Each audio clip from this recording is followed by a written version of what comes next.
there are people who believe that financial education doesn't work. So that's another sort of Me question. included. But I know. So now, actually, just on that point, I mean, let's talk Bhuvan, you believe traders that versus financial education doesn't work? I think it's overblown. Let me put it that way. I think this idea that you're going to educate everybody and then get them to make, again, I hate the word, but rational choices with their investments, make the right. I think the reality is much less sanguine than what most people assume. I think 1 hour of 1 hour of education is not education. So I teach, personal finance these days. I'm teaching 900 students this semester. I taught 600 last semester. If I thought that educating people about personal finance did no good, I'd either teach something else or retire. However, I try not to be too naive about how much good it will do. Yesterday, I was teaching along with my co-instructor, Rob Shea. We were teaching about credit scores, credit cards. And I told the students, if you can only remember one thing from today, remember that you should pay your credit card balance off completely every month. Now, there are 900 students there. If 90 of them even once remembered to pay that credit card balance off on time because they were in the class, well, I've done some good. And if some of them, if say 90 of them develop a lifelong habit of always paying it off, then I've probably done quite a bit of good. Do I expect that all of them are going to pay off their credit card balance every month for the rest of their life because I told them it was a good idea? No, it's not going to be the case. I do think that financial education and personal finance education does have a bit of a just-in-time quality. If you learn something when you need it, it's more useful than if you learn it 5 years before you need it. So I teach students about mortgages, and I also tell them when it's time to get a mortgage, re-educate yourself. Come back, read what you heard here, but also things may have changed. Now, I also think let's hold personal finance education to standards similar to what we hold other disciplines. I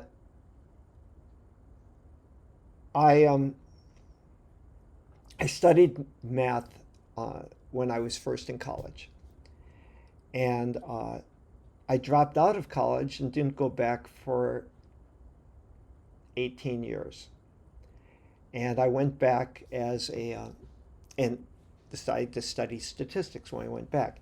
Now, I had not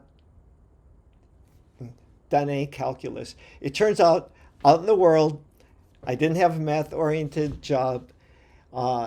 18 years, I had not integrated once.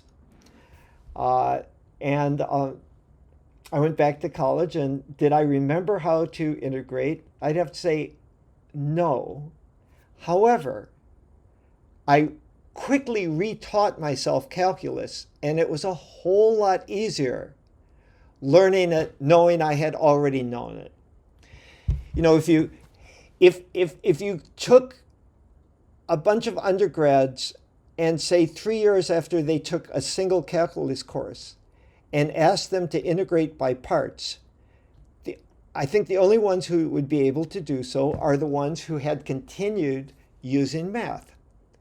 And that's sort of similar to saying, well, if you teach people personal finance and then give them, a test 3 years later, they're not going to know a lot of answers. It's like a muscle. If you don't use it, you lose it. Yeah. But having learned something, So again, I think that the information is most valuable when you need it. But learning it before you need it gives you a basis for relearning or for evaluating. One of the things in personal finance that is challenging is knowing whether you're getting good advice. So knowing a little something helps you, whatever you know, it helps you know whether you're getting, whether the advice you're getting is reasonable, because you can at least understand the advice. From all your years of teaching personal finance, like, have you figured out any ideas on how to actually teach people better? Like, has anything surprised you in how people learn about personal finance, make decisions in real life, and then maybe mess up, not mess up? Well, I think in pedagogy in general, we've learned that the more interactive you can make the learning, the better. And again, the more applicable, the more relevant you can make it to what's going on in someone's life, so that when they're listening to it, in their mind, they're integrating it with something else they know or what's going on in their life. I'll give you an example of something I do in my class. I give the students a list of a dozen mutual funds, open-end funds, and ETFs, exchange-traded funds.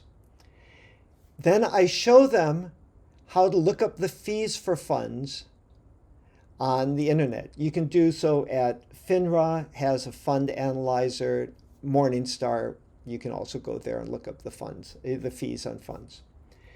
And so I tell them, okay, now in class, go on your computers and look up the fees for these 12 funds. The first 6 are S&P 500 index funds, and then I have different types of funds because of different points I want to make. Now, I've chosen which funds are on this list, and I intentionally chose S&P 500 index funds that varied a lot in fees. And the most expensive one, I tell the students, take a $10,000 investment for 1 year and assume there's a 5% return in the market that year. And what's the fee going to be? Well, these funds vary from about, I think it's $605 for a $10,000 investment for 1 year to $3. Right. Wow. It's a big difference. Yeah. And so now they've learned a useful skill. They've learned how to look up fees. And a lot of people don't even know what their fees are. I ask them, what's the fee on your mutual fund? I don't know. How would you look it up? Well, I don't know. So now the students have looked it up, but I've also caught their attention. And I say to them, okay, why do you think this S&P 500 index fund charges $600 and the other one $300? And it takes a while. I'll get the answer. Some people say, well, it must be a better fund, better performance. And then I say, well, let's remember I've taught them already what an S&P 500 index fund is. And I say, no, they're all earning, to a very, very close tolerance, the same return. And then they say, well, better service. And I say, well, they could vary a little in service, but it doesn't look like $600 worth of service. VIP service. That's it. So and the students really struggle with this for a while until finally someone realizes that that $600 is a commission which is being paid to someone who talked them into buying this fund. So it's a good lesson. But that's the type of thing. So that takes a half hour or so. They learn how to look up fees, and they learn a lesson about fees, about watch. And I emphasize over and over again, fees, fees, fees. And then I move on to other things. Like I'll show them that an international index fund from the same company, from Vanguard, Schwab, Fidelity, is always going to cost a little bit more. And I'll ask them, why do you think that is? And eventually someone will realize, well, it's more complicated. It's more work to run an international index fund. You have to buy and sell stocks in all these countries. You have to deal with. So the fees are a little higher. So I don't know. That's the type of thing that I hope will lead to some learning.